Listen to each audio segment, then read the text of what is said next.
ఏంటి నిజంగానే ఆయన మళ్ళీ వెళ్ళిపోతున్నారా వైఎస్ఆర్సీపీలోకి? అంత దాకా వచ్చిందా? అక్కడి పరిస్థితి ఏంటి అని కనుక్కుంటే ఈ వార్త కేవలం వాళ్ళు వడ్డించింది. ప్రకాశం జిల్లాలో చాలా బలమైన నాయకులలో ప్రథములు ఈ బాలినేని శ్రీనివాసరెడ్డి.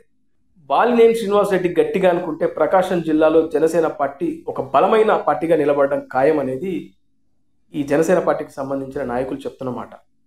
ముఖ్యంగా ఆయన కొంతకాలం పాటు సైలెంట్గా ఉండడానికి కారణం పవన్ కళ్యాణ్ గారి సూచనల మేరకే ఆయన ఈ సైలెంట్గా ఉంటున్నారు. అంతేగాని ఆయన పార్టీ నుంచి బయటకు వెళ్ళిపోతున్నారనేది ఊహాగానాలు. అయితే కొంతమంది కావాలనే ఇలాంటి విషయాల్ని ఎల్లో మీడియాకు అందించి కథనాలు వేస్తున్నారనేది అక్కడ వినబడుతున్న టాక్. కారణం ఏంటంటే ఒంగోలు నియోజకవర్గంలో ఇప్పుడు ప్రస్తుతం ఎమ్మెల్యే దామచర్ల జనార్దన్.